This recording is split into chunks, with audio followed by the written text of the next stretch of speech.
I want to welcome two special guests today to our interview, and I'm calling this an interview a little bit more than just a discussion because there's some points that we really want to get out here. So I have Dr. Gavin McGregor Skinner, the Senior Director from ISSA and GBAC, the Global Bio Advisory Council, if I got that correctly, Yeah, that's and, pretty good, Lance. and Douglas Hoffman, the Executive Director of Normie. So Hey, welcome. Lance. Hey, welcome. Okay, let's get started. I mean, we're here to talk about the devastation that's going on right now out in California, especially in LA County. And it's an environmental disaster, it's a health disaster, it's a humanitarian disaster.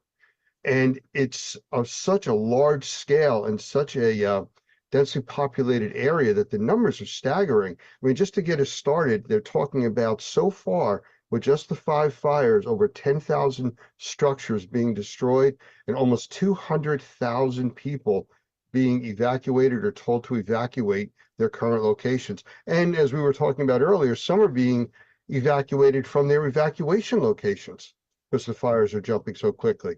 So with that, Gavin, let me bring you in first just to get your reaction on what you see from what you've been following. Yeah, Lance. So again, from both perspective of ISSA that represents their members, Normie that represents their members, we wanted to reach out today. So look, this event started, Lance, Tuesday, January 7th. So we're trying to move as quickly as we can as member organizations that represent thousands of members across the country, that we're here to help, we're here to listen, but more importantly, we're here to network and help facilitate any of those of our member organizations that are going to deploy to California, because we're still in an emergency situation, but we're rapidly going to move into recovery. And so what we're seeing right now, that this is not just an environmental disaster, it's still ongoing. It hasn't ended, Lance, but it's going to be a significant public health emergency with immediate and long-term consequences.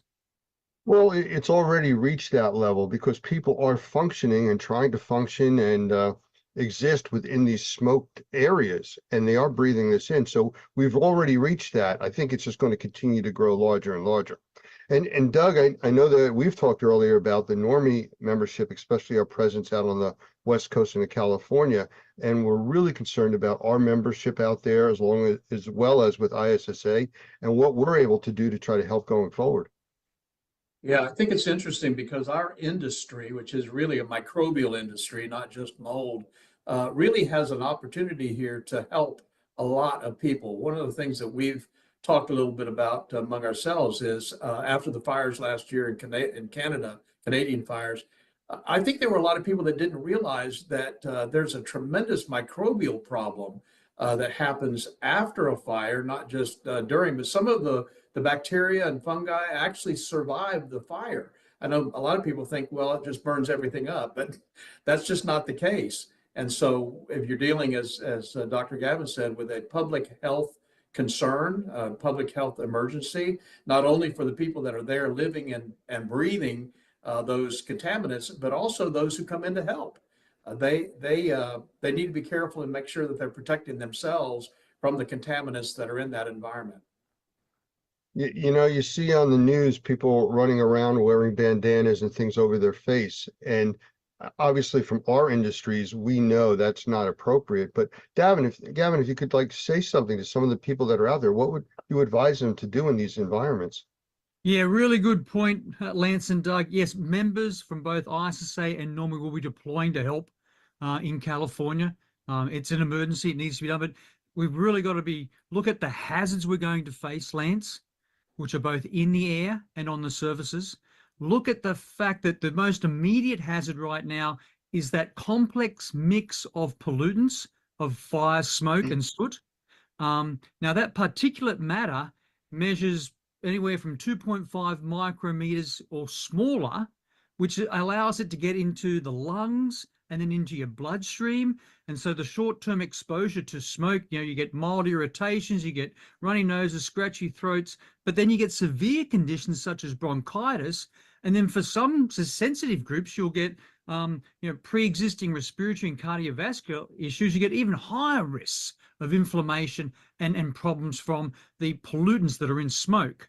And so it's so important that any ISSA member, any NORMI member that is going to deploy, please reach out to us if you need help in doing your hazard assessments, and reach out to us if you need help in identifying the correct and appropriate personal protective equipment, and even the processes of how to operate in such a hazardous environment that has seen a fire go through an urban environment. Well, that's one of the things that we talk about with the Environmental Task Force, and trying to get our memberships up to the level where they understand how to operate under FEMA rules and, engagements. And that's all part of safety for them. You want to be part of the solution, not part of the problem as a victim.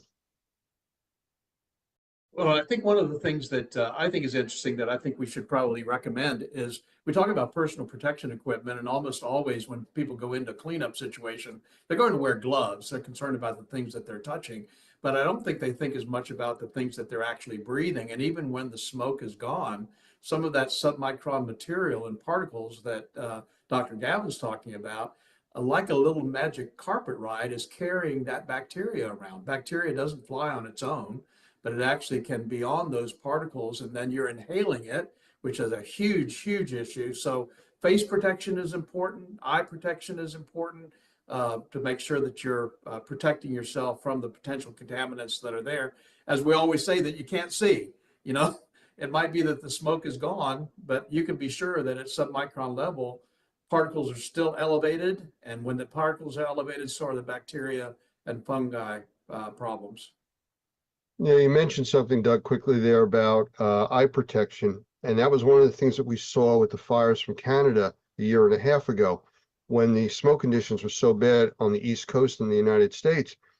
People were still out, they were wearing masks, but nobody was really paying attention to eye protection. And I spoke with several optometrists and ophthalmologists several weeks later, and they had a massive increase in eye infections, irritation, scratched corneas, all from the exposure and people not being protected. Yeah, yeah. Well, I think the other thing too is making sure that if I'm working in that area, if I'm trying to help folks clean up, I need to have a place where I can rest at night, a place where I can go and a safe place, as it were, where my body can rebuild. I'm not a doctor, but I think this is right, that the whole purpose of rest is to give our bodies a chance to rebuild itself, to be strong and be able to go back into that environment and be able to withstand the contaminants that are there. So having a place where they can go, where they're safe and protected, I think is really important as well. I think the term they use for that is resiliency. And it's really the ability of your body to regenerate so you can continue to work in those environments. As far as what we're trying to do here, we want to hear from our members also. We can be contacted directly at our email address at support@normie.org. If there's anything you want to reach out to us, you have questions for us. If you have video you want to share with us, anything like that, please send it our way. And if there's anything we can do to help, we will do that. I have been reaching out to some of our members out on the West Coast, and we're trying to set up some interviews from people that are out there working and doing some firsthand observations of what's going on, not just at the fire scenes, because that's truly what the news media is covering right now. But we're talking inland, away from some of the direct fires, that these are areas being affected by the smoke and all the contaminants that are affecting homes where people are still living. And how do you deal with that? So Gavin, I don't know if you have any suggestions on that. I know we talked about safe rooms in the past. It requires preparation, it requires planning, Lance. And I really want to emphasize there is going to be a lot of work for ISSA members and NORMI members to do in California. But please do not underestimate the hazards and the risk you're going to face in this environment. Do your hazards assessments, do your risk assessments, ensure that what you have is going to keep you and your workers safe, because there's both those immediate health effects and long-term health effects when you work in a very toxic, very highly contaminated environment. And I'm just going to emphasize how important this is, Lance. There was a study done in California that was published in 2024. It involved over more than 1 million people, this study, and it showed a strong correlation between the PM 2.5, the particulate matter 2.5 exposure of smoke and fire, debris and soot, and future diagnosis of dementia. And we don't often think about, yes, the physical health, but also the mental health conditions that these environments can impact on. Pregnant women, they'll face huge potential impacts on fetal development. There's a high likelihood of premature and low birth weight babies, very extensively studied in areas that have suffered fire and smoke damage. We know that there's a number of studies out there on cardiovascular issues. We know that just a study that found that exposure to smoke during a severe fire event led to a 70% increase in out-of-hospital cardiac arrests. So important. If you are a supervisor, if you're a manager, if you're going to be one of those workers there, identify the hazards, know your risks, and just work in a situation with the appropriate personal protective equipment and the process. Take those rests and breaks when you need it. This recovery will take a long time. It will not a race. We've all seen the terrible, terrible images on the news in the last 3 days of areas, vast houses and buildings being completely destroyed. They're the ones that we know of. What about all the ones that have been damaged, Lance? We don't have a number for that just yet. Yeah, and that was the point about the fringe areas, as I called it, the areas not directly on fire or have been destroyed already, where people are still living. It's the concern that they're not protecting themselves, whether they're working or living in their areas. And that's what they really need to start ramping up on now. We talked about masks. I mean, an N95 would really be the absolute minimum, to even be close. And truthfully, that doesn't provide you any oxygen. If you're in a low oxygen environment, a fire area, heavy smoke, that's not going to help you.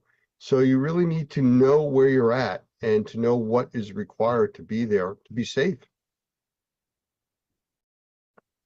Okay. So I have a question. Yeah. I have a question, and we may want to edit this out. I don't know, Lance, but and I don't want to put Dr. Gavin on the spot, but I remember reading a study several years ago, if I'm correct, and maybe I'm not, that's why I'm asking you, where they were talking about submicron particles. I think the study was done in Germany, but they were submicron particles are so tiny that they go through your natural defenses and can actually show up in the blood and possibly cause blood clotting. I'm not familiar with that particular study, but yes, there are reports of that that I'm aware of, Doug. Again, I think the most important message from both you, me, and Lance right now is don't neglect the potential immediate consequences and long-term consequences of repeated and prolonged smoke exposure, soot exposure, debris, contaminants, toxic contaminants in an environment that has had fire go through it and smoke go through it. And so that's, yeah, we could sit here academically and talk about all the possibilities, but right now, as Lance said, you have to have the right respirator that fits. You have to be fit tested. You have the right eye protection. You've got to ensure that areas of your body that's exposed is going to be in contact with toxic contaminants and pollutants. What do you do at night when you go for a rest, a break? How do you wash that off and do it safely?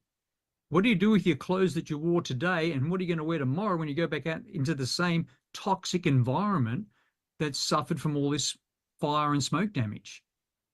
These are key questions. I think the way that we're approaching this is the same way that we approach those communities last year that got hit by hurricanes. These are significant disasters. These are really sad disasters, but we do know that members of ISSA and members of NORMIC will respond, and the key message here is we are here to help. Everybody has to keep in mind that dealing with fire is something different than most people are used to. It's almost a living, breathing thing. It has a mind of its own, and there's a lot of counterintuitive information out there or ideas that you have to keep in mind. People love the smell of campfires. So when you have a forest that's burning, oh, this smells great. That's fine, except you also have homes, businesses, industrial plants burning, and all of that pollutant is in the air that you're breathing in, along with the smell of the pleasant pine tree that's burning. So taking that in is toxic. The other thing about fires are that are counterintuitive. If you look at a firefighter wearing turnout gear, that gear is designed to protect them from the severe heat, 400 or 500 degrees that they're exposed to on the outside. Most people, when they see a fireman, if they look in distress, want to hose them down and cool them off. That's probably the worst thing you could ever do. When you put water on that 500-degree jacket, you've created steam, which could actually kill somebody. So it's counterintuitive when you deal with fire. So don't get lulled into a false sense of security thinking, oh, it's like a campfire in my backyard. This is a completely different beast. Well, and I think one of the best examples that I could give that all of us lived through, have continued to live through in terms of long-term health effects as the results of a disaster like we're dealing with right now in California, is what happened with 9/11. I mean, there are people still dealing with the health effects of not wearing the proper personal protection equipment during that disaster. So we're not making it up. I mean, that's just the way it is. And I think that's important, Doug. We want to ensure that we help as much as we can our ISSA members and our NORMI members to be professional, but also we want to help with telling their stories, why they do deploy. I think a lot of what the work we do in our industry, in our community, doesn't get told. And again, the purpose of us responding today with this video was to say, we're here to listen to you, but also to tell other people the wonderful things you're going to be doing in the next days, weeks, and months as this recovery effort will start to scale up. Well, I'd like to invite anybody watching this, an ISSA member, a NORMI member, or anybody else that works in this amazing industry that we deal with, indoor air quality, mold assessment, mold remediation, microbial issues, fire restoration, to reach out to us. Again, support@normi.org is an email address you can reach us at. You can go to our websites at issa.com, at normi.org. We're out there, and you can find us where you can reach out to us, contact us, let us know your stories, as Dr. Gavin had just said. We want the information coming to us from the people that are on the ground firsthand, but we want you to be safe too. Any last words from you gentlemen?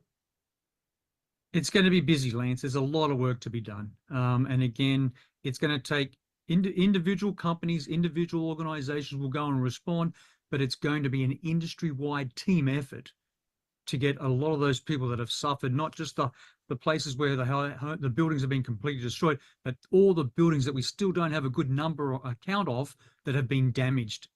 And that's going to take a massive team effort. So this is the start of lots and lots of work to be done.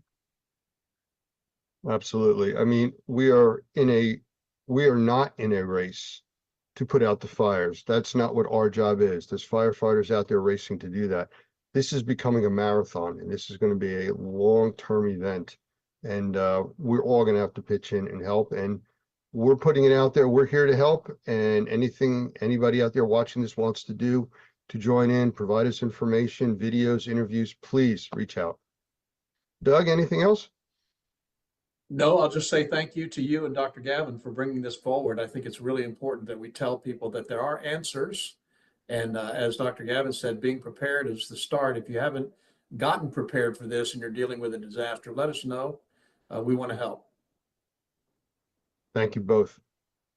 Thanks, Lance.